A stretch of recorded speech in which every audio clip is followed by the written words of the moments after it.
Awas, orang sombong itu nestapa. Dia memandang orang lain kecil, seperti orang naik ke Monas sendirian. Dia nganggap 10 juta orang di bawah kecil semua. Dia nggak sadar 10 juta di bawah nganggap dia kecil juga di atas. Dan dia cuma satu orang. Paham? Jangan kalah lah. Kalau sudah sombong ketinggalan sama tukang pancing. Tukang pancing. Saya tuh aneh ya, heran dia. Saya memang masih 34 tahun, tapi saya masih merasakan bagaimana hidup di tahun 90-an. Itu tuh nggak ada yang seperti ini, saling tuduh, saling celak, itu biasa aja. Zaman Kota Rominami itu, Satya Baja Hitam. Nggak ada yang kayak gini. Baja Hitam RX, Baja Hitam Bio, Tendangan Maut, Pedang Matahari, Belalang Tempur, nggak ada yang kayak gini. Zaman Sensei ya, Seiyu, Riki, Debu-Debu Intan, nggak ada yang kayak gini. Betul, saya katakan.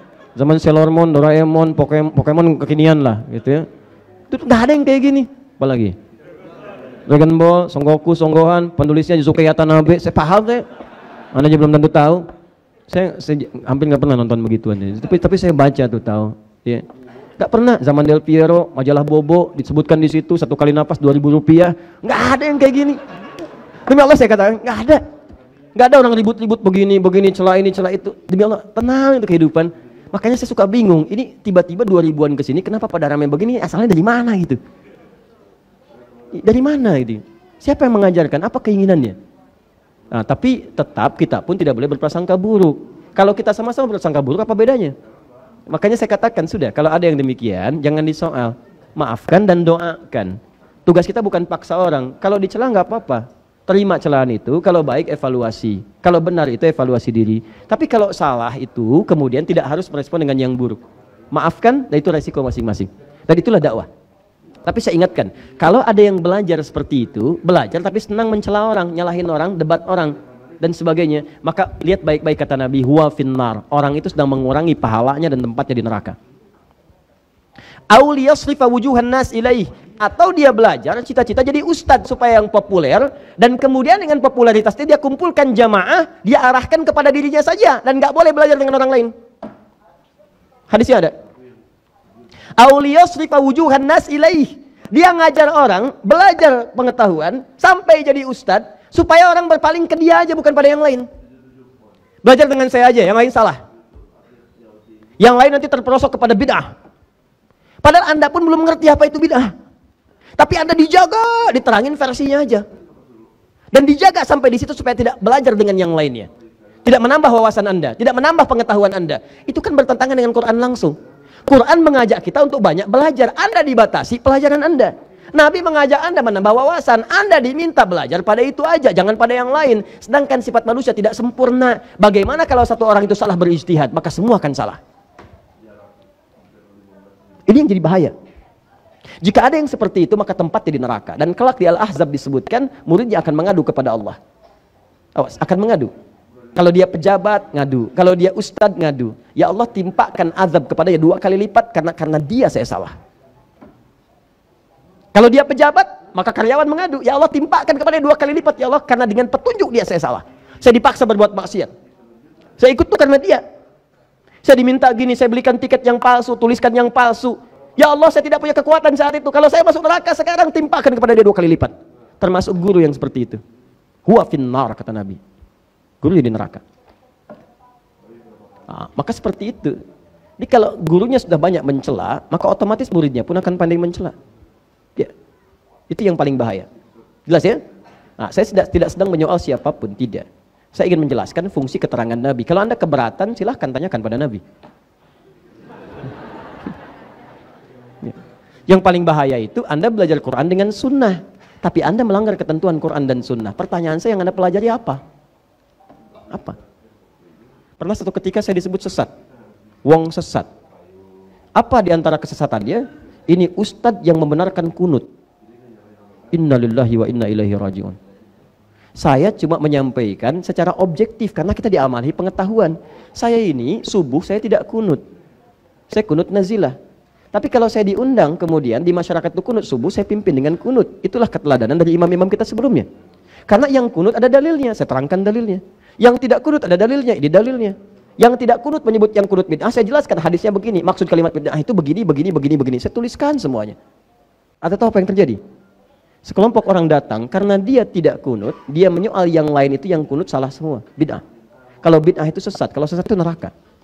Disebutlah saya kemudian sebagai Ustadz Wong sesat. Apa Anda tidak tahu kalau Al-Hasan itu cucunya Nabi diajari doa kunut?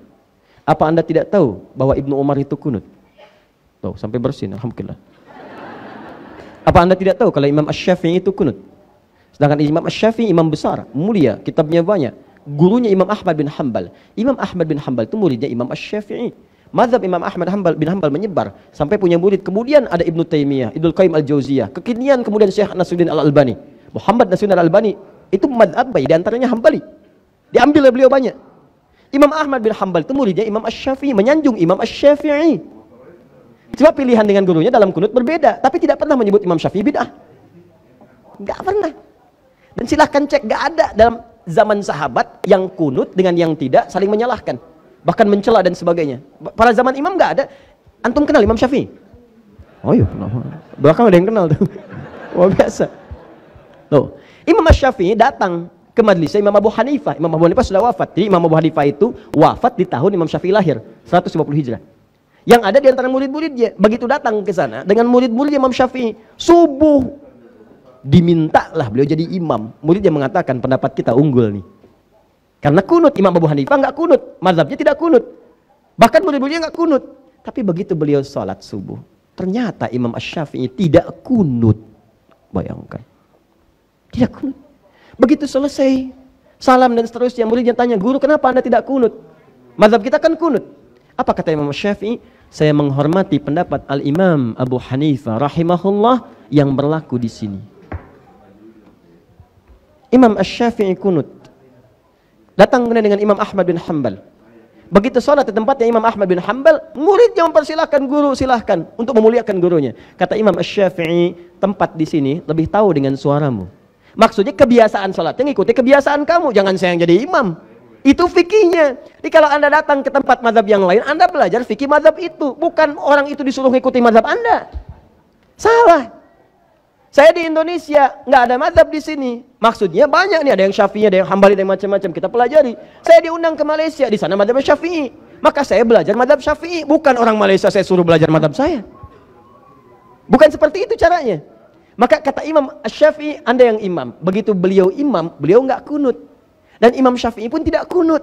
Makmum di belakang muridnya tidak kunut. Dan yang paling hebat, setelah Imam Ahmad salam, Imam Syafi'i tidak sujud sahwi. Tuh. Jadi nggak pernah, jadi anda pun yang biasa kunut, biasa aja kalau anda jadi ada makmum, imamnya nggak kunut, anda nggak usah marah. Ini tiba-tiba imamnya selesai, sujud sahwi. Ada lagi yang aneh juga, sama juga begitu, nggak jauh beda kelakuannya. Imamnya kunut, makmumnya kan harusnya ngikutin.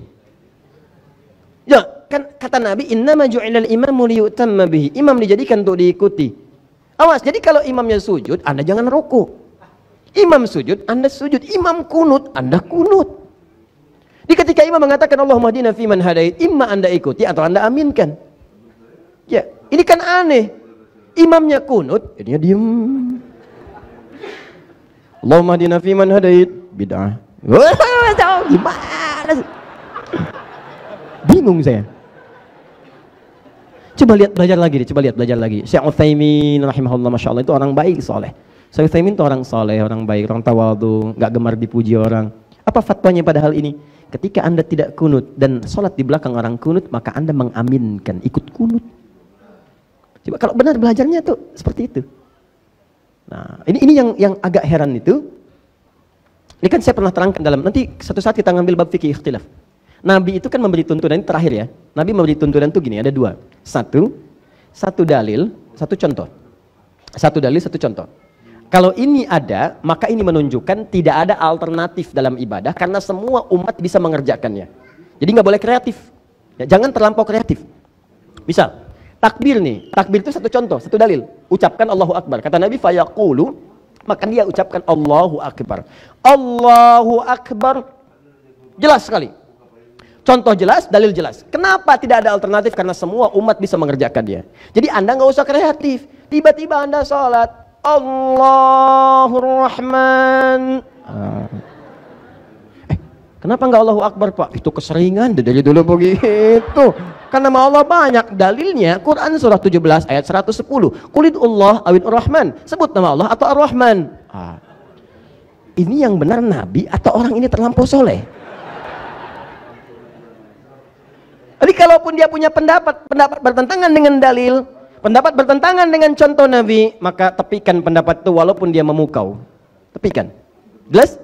Karena satu dalil, satu cara menunjukkan, tidak ada alternatif yang lain. Jelas? Dua, ada sifatnya contoh, banyak dalilnya beragam. Ini menunjukkan bahwa ibadah itu dinilai oleh Allah langsung, tidak bisa ditunaikan oleh seluruh umat dengan cara yang sama. Makanya diberikan kemudian variasi, ragam. Tidak ada perubahan dalam maknanya, cuma caranya berbeda karena tidak setiap orang bisa mengerjakan dengan cara yang sama. Atau terjadi satu situasi tertentu, dengan situasi itu ada variasi dalam amalan. Ada yang sifatnya bacaan, ada.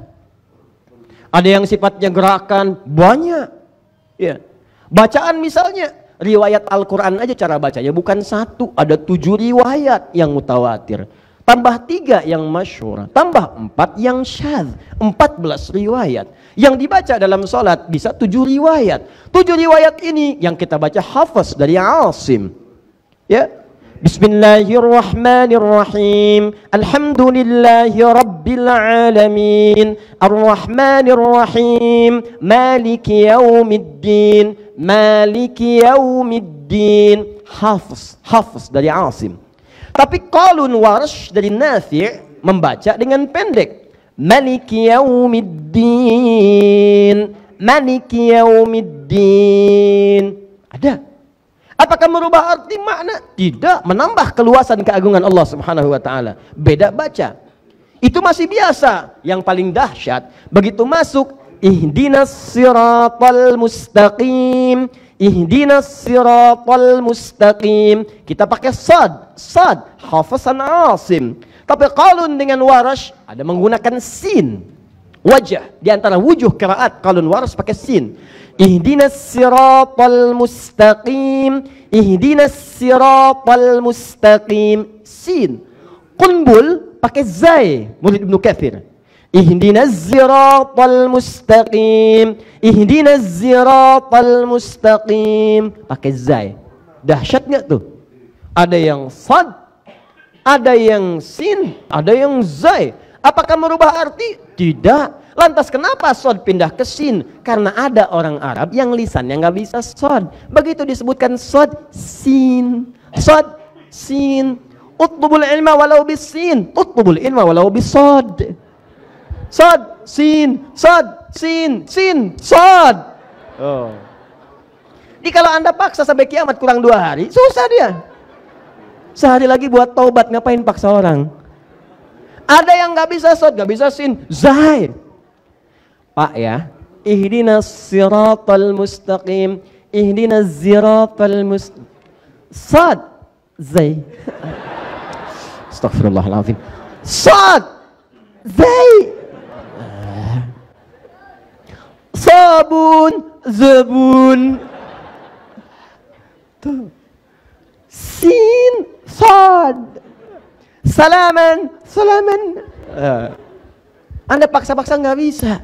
Kenapa? Karena suku-suku di Arab itu nggak sama. Semua sama dengan lidah-lidah kita juga.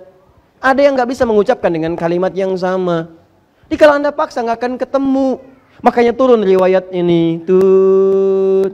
Dulu kami saat talaqi qiraat Quran, itu ada kisah dari guru kami. 2 orang hafal Quran dua-duanya, 30 juz Anda bayangkan. Satu pakai sad, satu pakai sin. Begitu nyampe kepada ayat ihdinas siratal mustaqim, ribut nih 2 orang ini. Yang satu, ente mukhti, kamu salah. Al-asah bis-sad, ihdinas siratal mustaqim. Ente li yukhti, kamu yang salah. As-sahih ihdinas siratal mustaqim, pakai sin. Gurunya sama. Kemudian mereka bertahkim pada gurunya, datang ngadu ke gurunya. Gurunya bijak sekali. Kata gurunya, "Ya bunayya anta iqra." Anakku sayang, baca kamu. Ihdinas siratal mustaqim, pakai sad. Hasanan, bagus. Anta iqra. Ihdinas siratal mustaqim, pakai sin. 1 sad 2 sin. Hasanan, bagus. Kilakuma mukhtian, kalian berdua salah. As-sahih ihdinas siratal mustaqim, pakai zai.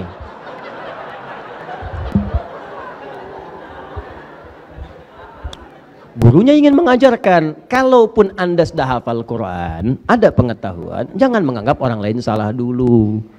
Boleh jadi dia punya ilmu di atas Anda, atau ada pengetahuan yang belum Anda pelajari, diskusikan dulu. Kalau sudah ketemu di situ Anda unggul, jangan bangga, karena membanggakan pada yang tidak punya itu terlampau ketinggian. Awas, orang sombong itu nestapa. Dia memandang orang lain kecil, seperti orang naik ke Monas sendirian. Dia nganggap 10 juta orang di bawah kecil semua. Dia nggak sadar 10 juta di bawah nganggap dia kecil juga di atas. Dan dia cuma satu orang. Paham? Jangan kalah lah. Kalau sudah sombong ketinggalan sama tukang pancing. Tukang pancing lebih jagoan. 3 orang mancing, Bu. Sombong mau mancing. Yang satu mengatakan, nih umpan saya nih. Begitu saya celupin ke air, ikannya langsung pada nongol. Masya Allah. Yang kedua diam aja. Begitu dia mau nyiapkan umpan, kata yang kedua, nih umpan saya. Baru saya giniin, ikannya udah naik ke atas. Jadi dilempar om, ini ya. Yang ketiga tenang aja kan. Yang dua bingung. Kamu gimana? Kata yang ketiga, saya kalau mancing hari Sabtu, hari Jumat ikan datang ke rumah. Cuman buat nanya aja, besok mancing nggak? Nggak ada kerjaan lah kalau sombong itu, nggak ada kerjaan. Nah, kalau terbukti orang yang salah, jangan mencela, maafkan dan belajar sama-sama. Jelas ya? Nah, kalau seperti itu indah.